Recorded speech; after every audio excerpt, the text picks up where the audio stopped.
तो भाई इस वीडियो के अंदर मैं आपको बताने वाला हूं कि आपको पेपर कैसे अटेम्प्ट करना है, यानी कि कौन सा सेक्शन आप पहले करोगे। उसके साथ साथ बेटा प्रेजेंटेशन टिप्स मिलने वाली है आपको। एग्जामिनेशन हॉल में क्या वो हैक्स रहते हैं, स्मार्ट हैक्स रहते हैं, जिससे आप अपनी गलतियों को छुपा सकते हो और एग्जामिनर को मजबूर कर सकते हो कि भाई तुमको फुल में फुल मार्क्स दे दे। तो सारी चीजों पे हम लोग बात करेंगे। सबसे पहले बेटा पहला पॉइंट उठाते हैं कि आपको पेपर अटेम्प्ट कैसे करना है, किस ऑर्डर में करना है। बहुत ध्यान से सुनना। सबसे पहले बेटा केस बेस्ड क्वेश्चन तो कोई नहीं उठाएगा। भूलकर भी केस बेस्ड क्वेश्चन से अपना पेपर चालू मत करना, ठीक है। अच्छे लेवल के अगर केस बेस्ड आ गए और आपने डायरेक्टली केस बेस्ड क्वेश्चन से चालू करा तो बेटा स्टार्टिंग में ही आपका मोमेंटम एकदम गिर जाएगा और आप लोगों का कॉन्फिडेंस शेक हो जाएगा। आपको बेटा या तो सेक्शन ए से चालू करना है या तो 5 मार्कर वाले सेक्शन से चालू करना है। अब आपके लिए बेटर कौन सी चीज काम करेगी, ये आपको सैंपल पेपर बता देंगे। जो आप आजकल सैंपल पेपर कर रहे होगे बेटा, 2 सैंपल पेपर स्टार्टिंग से चालू करो, 2 सैंपल पेपर 5 मार्कर से चालू करो, तो आपको समझ आ जाएगा कि आपके लिए कौन सी चीज ज्यादा बेटर काम कर रही है। कुछ स्टूडेंट्स के लिए बेटा ये ज्यादा अच्छे से काम करता है कि पहले सर ऑब्जेक्टिव क्वेश्चंस कर लेंगे, और कुछ बच्चे क्या करते हैं भाई, अपने 20 मार्क्स समेटने की कोशिश करते हैं स्टार्टिंग में, क्योंकि फ्रेश एनर्जी होती है बेटा अपने पास। तो फ्रेश एनर्जी में बढ़िया से प्रेजेंट करते हैं, पेशेंटली बेटा अपने 20 मार्क्स सिक्योर करते हैं। अब अगर तुम मेरे से सजेशन मांगोगे तो मेरे हिसाब से बेटा चाहे तुम सेक्शन ए से चालू करो, चाहे तुम 5 मार्कर से चालू करो, बात सेम है। अब देखो यहां पर ध्यान रखना, if you are starting with this, तो ये आपका सेकंड सेक्शन हो सकता है बेटा, ठीक है। पहले अपने क्या करो, सारे के सारे ऑब्जेक्टिव क्वेश्चंस निपटा लो, सारे के सारे 20 ऑब्जेक्टिव क्वेश्चन निपटा लो। और आपको मैं बता दूं, ऑब्जेक्टिव क्वेश्चन में you don't have to write the full explanation. आपको सिर्फ अपना करेक्ट आंसर लिखना है, ऑप्शन लिखना है, कौन जो आपने सही ऑप्शन चूज किया है बस वो लिखकर आना है बेटा आंसर शीट में। तो यहां पर फालतू के लिए प्रेजेंटेशन में टाइम वेस्ट मत करना, क्योंकि अगर केस बेस अच्छे आ गए तो आपको वहां पर ज्यादा टाइम लगाना पड़ेगा। तो प्लीज थोड़ा सा ओवरऑल बैलेंस बना के चलना है। ये सेक्शन अगर आपने पहले कर लिया, उसके बाद आप सीधा 5 मार्कर उठाइए। आप 2 मार्कर, 3 मार्कर, 4 मार्कर छोड़िए, अभी उसको बाद में करेंगे। उसके बाद आप 5 मार्कर उठाइए बेटा। अगेन 20 क्वेश्चन के बाद आपकी एनर्जी फ्रेश रहेगी, फ्लो बढ़िया बना रहेगा। और यहां पर बेटा प्रेजेंटेशन मैटर्स, आपको प्रॉपरली डायग्राम बनाने पड़ेंगे। यहां पर एक चीज और बेटा, एग्जामिनेशन हॉल हैक में वाली चीज डाल लो। आपका एओआई का जो भी सवाल आए, चाहे उसमें मेंशन्ड हो स्केच बनाना है या नहीं बनाना है, तुम लोग पक्का डायग्राम बनाकर आओगे। वहां पर तुमको बोल रखा है कि इसको ड्रॉ करो, तो भी बनाओगे, तो बनाओगे ही बनाओगे। और नहीं बोल रखा बेटा तो भी अपना डायग्राम जरूर बनाकर आना। इससे क्या होगा यार, एग्जामिनर को लगेगा कि यार सही डायग्राम बनाया है बच्चे ने, तो इसने सॉल्व भी सही किया होगा। तो वो एक बारी को तुम्हारी कैलकुलेशन को नजरअंदाज कर देगा, और मान लो तुमने कैलकुलेशन में कहीं एरर कर दिया तो तुम बच सकते हो, और तुम्हारे 5 में से 5 नंबर वो यहां पर दे देगा। तो ध्यान रखना, एओआई का क्वेश्चन आएगा तो डायग्राम अपने को बनाना ही बनाना है। तो अगर आप पहले ये सेक्शन कर रहे हो बेटा, उसके बाद आप 5 मार्कर्स उठाओ, तो आपने अभी तक बेटा यहां पर 20 मार्क्स और यहां पर 20 मार्क्स, 40 मार्क्स अपने सॉर्ट कर लिए, ठीक है। अब बढ़ते हैं बेटा थोड़ा सा और आगे। आप जब इतना कर लोगे बेटा, उसके बाद आप अपने 2 मार्कर्स उठाओ, ठीक है। आफ्टर दैट अपने 3 मार्कर्स उठाओ, और बेटा केस बेस अपने एंड के लिए रखना, और केस बेस के लिए टाइम भी बचा के रखना है। तो अब मैं आपको टाइम भी बता रहा हूं कि सेक्शन वाइज आप अप्रोक्सीमेटली कितना टाइम लेके चल सकते हैं।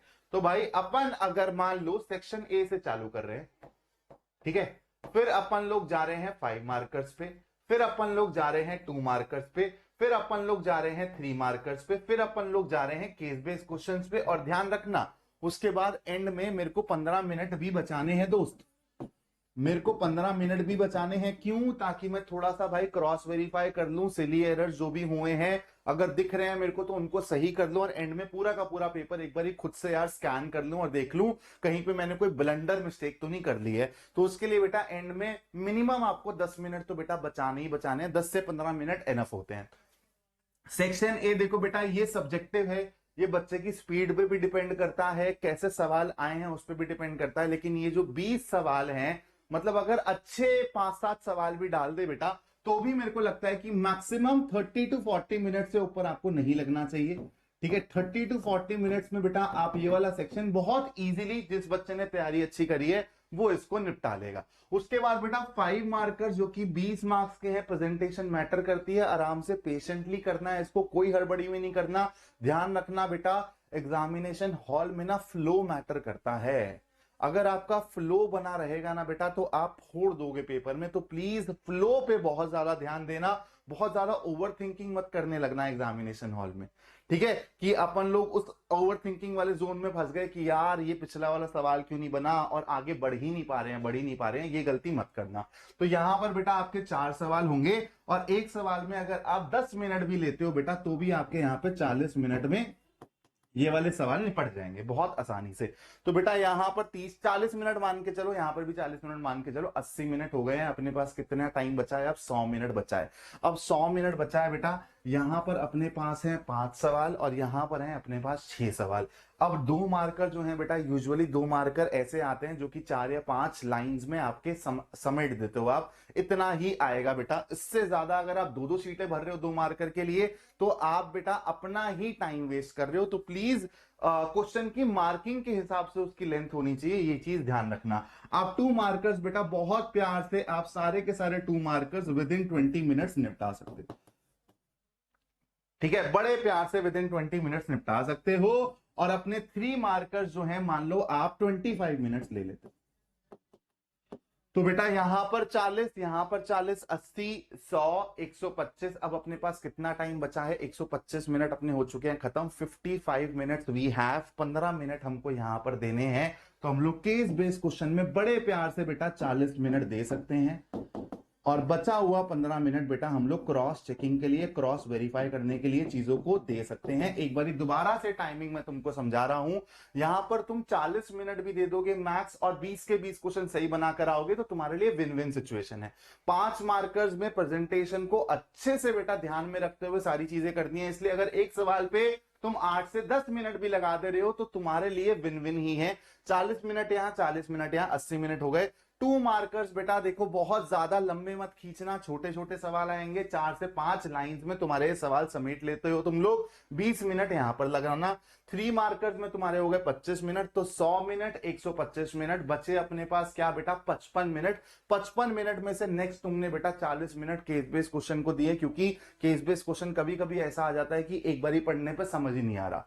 तो हो सकता है कि यार एक केस बेस्ड क्वेश्चन ऐसा आ जाए जिसमें तुमको एक ही सवाल में 15 से 20 मिनट लग गए और बाकी 2 आसान आ गए। यूजुअली बेटा ऐसा ही रहता है कि एक अच्छा आ जाएगा, बहुत अच्छे लेवल का क्वेश्चन आ जाएगा, 2 सस्ते सस्ते सवाल आ जाएंगे। तो आप लोगों को जो एक अच्छा सवाल है उस पर ज्यादा टाइम लगाना और बाकी 2 सस्ते सवालों में फटाफट आप उसको निपटा दोगे। तो ओवरऑल बेटा 40 मिनट बहुत है केस बेस्ड क्वेश्चन करने के लिए। 3 क्वेश्चन करने के लिए 40 मिनट मतलब 13-13.5 मिनट आपको एक क्वेश्चन करने के लिए मिल रहा है। This is more than enough. And में आपके पास क्रॉस वेरिफिकेशन का, क्रॉस चेकिंग का टाइम भी बच गया। तो ये आप बेटा इस तरीके से आप सेक्शन वाइज पेपर को अटेम्प्ट करेंगे और ये टाइम दिमाग में लेके चलना। 3 घंटे बेटा मोर देन एनफ होते हैं। जितना मर्जी लंबी पेपर आए ना, 3 घंटे मोर देन एनफ होते हैं। तुमको एग्जामिनेशन हॉल से निकलने के बाद अगर टाइम कम लग रहा है उसका मतलब सिंपल सा था कि तुम फ्लो नहीं बना पाए एग्जाम में। Board exam is all about flow बेटा। अगर तुम फ्लो बना लेते हो अपने एग्जामिनेशन हॉल में तो तुम बड़े प्यार से टाइम लिमिट के अंदर अपना पेपर समाप्त कर दोगे। उसके बाद आते हैं बेटा हम लोग प्रेजेंटेशन टिप्स पे। तो ध्यान रखना, जैसे मैंने आपको बताया बेटा, जहां पर भी आपको डायग्राम ड्रॉ करना नेसेसरी लगे, चाहे लिखा हो या ना लिखा हो, आप लोग डायग्राम बना के चले जाना, आपको कुछ जान ही रहा है। उसके साथ साथ बेटा रफ वर्क अपना साइड में चलाना, ऐसे लाइन मार के रफ वर्क चलाना। रफ वर्क बेटा आप पेंसिल से कर सकते हो। यूजुअली बच्चे ये वाला फंडा अपनाते हैं कि पेंसिल से रफ वर्क करते हैं और एंड में जब टाइम बचता है तो उसको रफ करके आ जाते हैं ताकि उनका पेपर नीट एंड क्लीन दिखे। तो आप भी ये प्रेजेंटेशन हैक अपना सकते हो। उसके साथ साथ बेटा ध्यान रखना हर सवाल के बाद स्पेस हो। जैसे मान 21 सवाल किया और मेरा 21 क्वेश्चन यहां पे खत्म हो रहा है, तो बेटा मैं यहीं से ही 20 सेकंड नहीं चालू करूंगा, मैं 1 या 2 लाइन छोड़ूंगा और फिर 20 सेकंड क्वेश्चन चालू करूंगा। तो आपके क्वेश्चंस के बीच में बेटा गैप होना चाहिए ताकि एग्जामिनर को बहुत ज्यादा मेहनत ना लगे आपके क्वेश्चन स्पॉट करने में। उसके साथ साथ आपका जो भी फाइनल आंसर होगा, जो भी फाइनल स्टेटमेंट होगी बेटा, उसको हाईलाइट जरूर कर देना, ऐसे डब्बे में जरूर डाल देना ताकि वो डायरेक्टली आपके फाइनल आंसर तक पहुंच जाए, देख ले और बीच में बेटा ज्यादा वो मेहनत ना करे। देखो बेस्ट प्रेजेंटेशन हैक है बेटा, अगर तुम्हारा एग्जामिनेशन जितना अच्छा फील करेगा ना तुम्हारा, वो तुमको उतने ही अच्छे मार्क्स देगा बेटा। उसके साथ साथ कुछ छोटे छोटे क्रिटिकल पॉइंट्स है जो तुमको ध्यान रखने हैं बेटा। पूरे 3 घंटे के अंदर ना तुम लोगों को सेल्फ डाउट नहीं करना है। अगर तुम्हारे लाइन से 1 सवाल 2 सवाल 3 सवाल नहीं भी बन रहे हैं, you have to stay positive. और यही बेटा टेम्परामेंट है जो तुमको एग्जामिनेशन हॉल से पहले डेवलप करना होता है। इसलिए मैं तुमको बार बार ही बोल रहा हूं, 8 मार्च से पहले 10:30 से 1:30 बजे के बीच में तुम लोग बेटा सैंपल पेपर लगाओ, क्योंकि इसमें तुम्हारा कंसंट्रेशन एकदम एट पीक होना चाहिए दोस्तों। इसमें तुम्हारा दिमाग ना एकदम भागना चाहिए भाई, और तुमको टेम्परामेंट डेवलप करना पड़ेगा, क्योंकि ऐसा हो सकता है बेटा कि फ्लो ना बने आप लोगों का एग्जाम में। तो आप लोगों को बेटा खुद को रिकलेक्ट करके फोकस करना पड़ेगा, रिफोकस करना पड़ेगा, और वहां से चीजें करनी पड़ेंगी जहां से सवाल बन रहे हैं। उसके बाद बेटा एक बार फ्लो बन गया ना, देखो मैं तुमको दोबारा बता रहा हूं, board exam is all about flow. अगर तुमने अपना फ्लो बना लिया उस 3 घंटे के अंदर, तो तुमको कभी नहीं लगेगा कि 3 घंटे कम पड़ गए हैं। अगर तुमको एग्जामिनेशन हॉल के बाहर आके लग रहा है कि 3 घंटे कम पड़े हैं, इसका मतलब तुम्हारा फ्लो नहीं बन पाया,